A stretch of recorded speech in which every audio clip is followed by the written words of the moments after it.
जय श्री राम दोस्तों। एक 13 जनवरी 2026 को एक नया बिल आया हमारे देश में।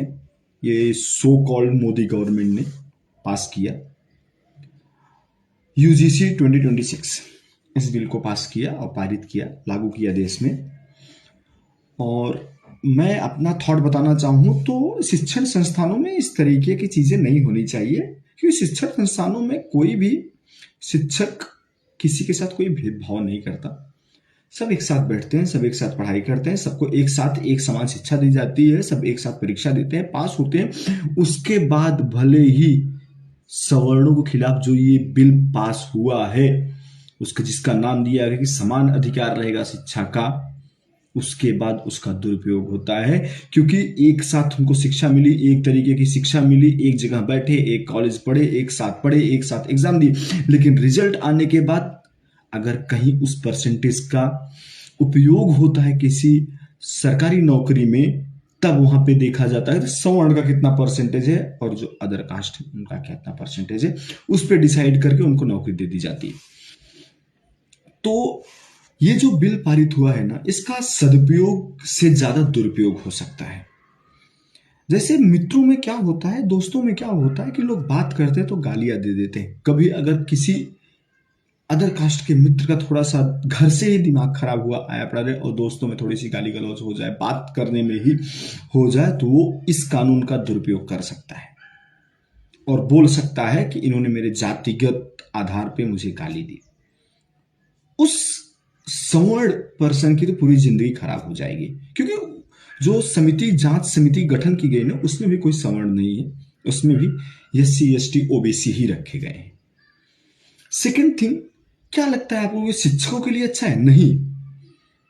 अगर कोई शिक्षक ने डांट भी दिया कि तुमने ये सही नहीं लिखा है, ये सही नहीं पढ़ रहे हो, अच्छे से और डांटने, तो वहां पे भी इस कानून का दुरुपयोग हो सकता है कि ये शिक्षक मुझे इस जाति का होने के कारण ऐसा मेरे साथ व्यवहार किया।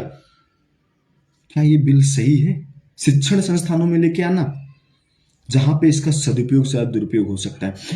तीसरी चीज जो एक सवर्ण समाज के लिए बहुत घातक ये बन सकता है बिल, कि कॉलेज में पढ़ने वाले हमारे लड़के लड़कियां जो हैं, अगर किसी लड़की को कोई दूसरे समाज का लड़का आकर के है सवर्ण समाज की लड़की को प्रस्ताव देता है, प्रपोज करता है, शादी के लिए प्रपोज करता है, और वो लड़की वहां पे मना कर देती है, तो वहां पे भी वो अपना खुन्नस निकालने के लिए उसके ऊपर केस कर सकता है कि मेरा ये जाति होने के कारण उन्होंने मुझे रेट किया। जातिगत केस वहां पे भी कर सकता है और ये लागू हो जाएगा। और उसकी जांच भी नहीं होगी, जांच भी करने वाले एससी एसटी वाले, उसकी जांच भी नहीं होगी। पहले तो उसको रिस्टिकेट होना, जेल जाने की नौबत, मतलब उसका पूरा करियर खत्म। कहां तक ये बिल सही है? आप लोग चुनाव में भाषण देते हो कि बंटना नहीं है, बंटना नहीं, ये जातियों में नहीं बंटना है, लेकिन बांटने का काम भी आप ही कर रहे हो मोदी जी। गवर्नमेंट आपकी है, आप कुछ भी करोगे, हिटलर जैसा शासन कर रहे हो।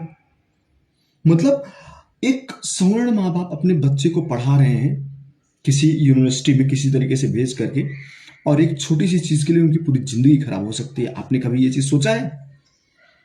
एक माँ बाप, एक बच्चा जो अपने समाज में ही शादी करना चाहता है, वो शादी के लिए भी डरेगा। क्यों? क्योंकि अगर उसे किसी ने प्रपोज किया और उसने मना कर दिया, तो उसके ऊपर एससी एसटी केस कर सकते हैं ये लोग। वहां पे भी ये लागू होता है। तो ऑप्शन क्या बचता है? या कॉलेज छोड़ दो, जेल जाओ, या फिर उसके बाद आत्महत्या कर लो। मतलब आप सवर्णों को खड्डे में ढकेल रहे हो, पूरा पूरा खड्डे में ढकेल रहे हो। और जहां पे सबसे ज्यादा सवर्णों को हर चीज की जरूरत है, क्योंकि आरक्षण दूसरों को दी गई। मतलब सवर्ण 90% 95% ला करके उनको नौकरियां नहीं मिल रही, लेकिन अदर कास्ट के लोग 35% 40% वही नौकरी लेके चले जा रहे हैं। और फिर भी आप एक बिल पास करते हो जिसमें सवर्णों को ही दबाया जाता है। सवर्ण एक ऐसा समाज है कि जब से भारतीय जनता पार्टी बनी है, सवर्णों ने हमेशा उनका साथ दिया है और जातियों ने अपनी जातिगत पार्टियों को देख करके उनको समर्थन किया। बट सवर्ण समाज एक ऐसा है जो हमेशा से भारतीय जनता पार्टी को सपोर्ट करते आया है, और आपने सवर्णों को ही खड्डे में फेंक दिया। मैं अपील करूंगा सवर्णों से, जो हमारे समाज है उनसे हम अपील करेंगे कि इसका विरोध करें, खुल के विरोध करें, और जरूर इसका विरोध होना चाहिए और इसको वापस लेना चाहिए। और दूसरी चीज, मैं देख रहा हूं कि कुछ विधायक, जो सवर्ण विधायक है, वो इस्तीफा दे रहे हैं। वो मत दे, कतई मत दे, क्योंकि ये बिल पारित किया हुआ सेंट्रल गवर्नमेंट का है, ना कि स्टेट गवर्नमेंट का। सेंट्रल गवर्नमेंट ने ये बिल पास किया है, तो आप सेंट्रल गवर्नमेंट का विरोध करिए। हमारे जो सवर्ण एमपीज है वो इस्तीफा दे, क्योंकि सरकार को, जो गद्दी पे बैठे होते हैं, उनको किसी चीज का सबसे बड़ा डर होता है, तो वो होता है गद्दी छूटने की।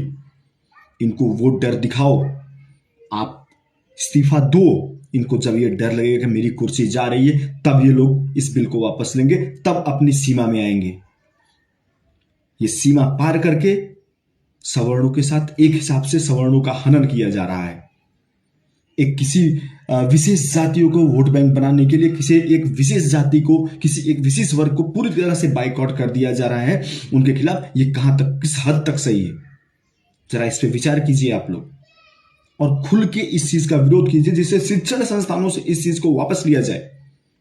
और जो बाहर भी ये एससी एसटी का कानून है, उस पर भी बिना जांच किए हुए किसी सवर्ण को सजा न दी जाए। तो हम विरोध करते हैं इस यूजीसी बिल का, आप भी विरोध कीजिए। आपका इस पे क्या विचार है, कमेंट में जरूर बताएं। तब तक के लिए जय श्री राम।